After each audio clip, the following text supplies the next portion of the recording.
ಜಟೆ, ಗಂಗೆ, ಜಡೆ, ಸೂರ್ಯ, ಚಂದ್ರ ಎಲ್ಲರನ್ನೂ ಕೂಡ ಪ್ರತ್ಯೇಕವಾಗಿ ಕೆತ್ತಿದ್ದಾರೆ. ಅದೊಂದು ವಿಶೇಷ. ಅಲ್ಲಿ ವಿಭೂತಿಯಿಂದ ಮೇಲೆ ಕಾಣ್ತಿರೋ ಸುರುಳಿ ಆಕಾರದಲ್ಲಿ ಕಾಣ್ತಿದೆಯಲ್ಲ, ಅದು ನಕ್ಷತ್ರಗಳು. ಅದಾದ ಮೇಲೆ ಸ್ವಾಮಿಯ ಮೇಲೆ ಜಡೆ, ಆ ಜಡೆಯಲ್ಲಿ ಗಂಗಾದೇವಿ ಕೂತಿದ್ದಾಳೆ. ಗಂಗಾದೇವಿ ಹೇಗೆ ಕೂತಿದ್ದಾಳೆ? ಚಿನ್ಮುದ್ರೆಯನ್ನು ಹಿಡಿದು ಜಪಮಣಿಯನ್ನು ಹಿಡಿದಿರುವಂತಹ ಸ್ವರೂಪ. ಗಂಗೆಯ ಮೇಲಿರುವಂಥದ್ದು ಸ್ವಾಮಿಯ ಜಡೆ. ಆ ಜಡೆಯ ಬಲಭಾಗದಲ್ಲಿ ಸೂರ್ಯ ಮತ್ತೆ ಎಡಭಾಗದಲ್ಲಿ ಚಂದ್ರ ಇದ್ದಾರೆ. ಅದಕ್ಕಾಗಿ ಇದನ್ನ ಗಂಗಾಧರೇಶ್ವರ ಅಂತಲೂ ಕೂಡ ಹೇಳ್ತಾರೆ. ಮತ್ತೆ ಇನ್ನೊಂದು ವಿಷಯ, ಈ ಒಂದು ಸ್ವರೂಪವನ್ನ ಯಾವ ರೀತಿ ಹೇಳ್ಬೋದು ಅಂತಂದ್ರೆ, ಈಶ್ವರನ ಅಷ್ಟೋತ್ತರದಲ್ಲಿ ಬರುವಂತಹ ವ್ಯೋಮಕೇಶಾಯ ನಮಃ ಅಂತ ಬರುತ್ತೆ.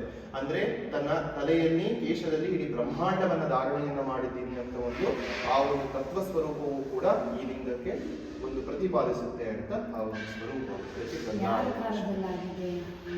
ಇದು ಒಂದು ಹೇಳ್ತಾರೆ, ಈ ಗರ್ಭಗುಡಿಯ ತನಕವೂ ಕೂಡ ಚೋಳರ ಕಾಲದಲ್ಲಿ ಆದಂಥದ್ದು ಅಂತ. ಅದಾದ್ಮೇಲೆ ಇಲ್ಲಿ ಬಂದಿರುವಂಥದ್ದು ಈ ಪ್ರಾಕಾರವೆಲ್ಲವೂ ಕೂಡ ಹೊಯ್ಸಳರ ಕಾಲದಲ್ಲಿ ಆದಂಥದ್ದು.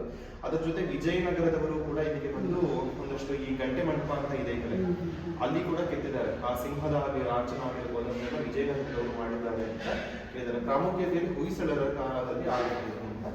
ಅಲ್ಲ, ಇದೆಲ್ಲ ಈಚೆಗೆ ಇಲ್ಲ, ಮೊದಲೆಲ್ಲ ಇತ್ತು ಇದು. ಏನಂದ್ರೆ ಇವಾಗ ಸ್ಯಾಂಡ್ ವಾಶ್ ಮಾಡೋದಕ್ಕೋಸ್ಕರ ಹಾಗಾಗಿ ಎಲ್ಲ ಅವಾಗೆಲ್ಲ ಇಲ್ಲಿಗೆಲ್ಲ ಸುಣ್ಣ ಬಳೆದ್ಬಿಟ್ಟಿದ್ರು.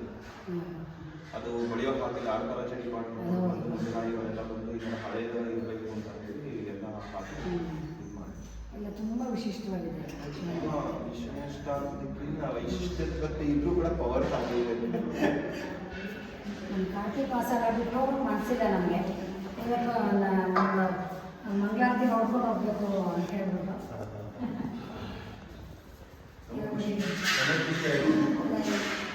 ನಮಗೂ ಮತ್ತು ಈಶ್ವರನಿಗೆ ಇಬ್ಬರಿಗೂ ಖುಷಿ ಆಯಿತು.